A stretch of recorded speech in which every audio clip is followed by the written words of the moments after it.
Hi friends, welcome to Kutti Wedding Works. இன்னைக்கு நம்மளோட work என்னன்னு பார்த்தோம்னா பாத்ரூமுக்கு டைல் ஒட்ட போகிறோம். ஸோ ஆல்ரெடி பார்த்தீங்கன்னா 6 பாத்ரூமில் ரெட் ஆக்சைடு போட்டெல்லாம் யூஸ் பண்ணியிருக்காங்க. ஸோ அங்கே பார்த்தீங்கன்னா ரெட் ஆக்சைடு பார்த்தோம்னால தண்ணி ப்ளஸ் அந்த தண்ணி வந்து ஹோல்ஸ் ஆகிடுச்சு. ஸோ யூரோப்பியன் க்ளோசட்டும் செட் பண்ணியிருக்காங்க. ஸோ நம்ம அதெல்லாம் டோட்டலாக ரிமூவ் பண்ணிவிட்டு 2 பாத்ரூம் டைல் ஒட்ட போகிறோம். ஸோ அதுக்காக ஒர்க் தான் போயிட்டுருக்கு.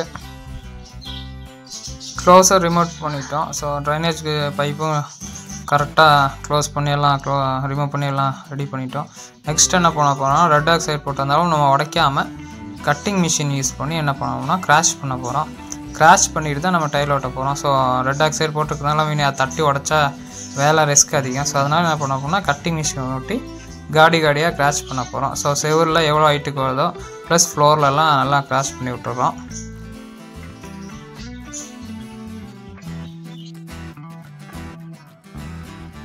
நெக்ஸ்ட் என்ன பண்ணுவோம்னா செவுத்தில் எவ்வளோ ஹைட்டுக்கு வருது ப்ளஸ் எவ்வளோ ஃப்ளோரில் எவ்வளோ டைல் வருது அதெல்லாம் கரெக்டாக மார்க் பண்ணி ஃபஸ்ட்டு ஸ்டைலில் டம்மி அடுக்கி கரெக்டாக கட்டிங்கெல்லாம் பண்ணி வச்சிடுறோம்.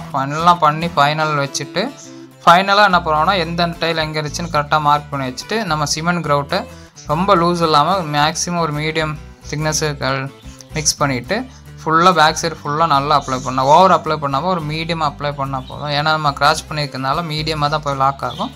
அதே மாதிரி கிரவுட்டும் கொஞ்சம் நீட்டாக லூஸ் இல்லாமல் இருந்துச்சுன்னா நல்லா சீக்கிரம் ஒட்டிக்கும், ஷேக் ஆகாது. ஸோ அதனால் நம்ம கிரவுட்டை லைட்டாக பூச ஆரம்பிச்சிட்டோம். ஸோ அதே மாதிரி ஃபஸ்ட் டைல் எங்கே இருந்துச்சுன்னு மார்க் பண்ணி வச்சுருந்தோம். ஸோ அதே மாதிரி நம்ம டைல் ஒட்ட ஆரம்பிச்சிட்டோம் ஃபஸ்ட்டு செகண்டுன்னு.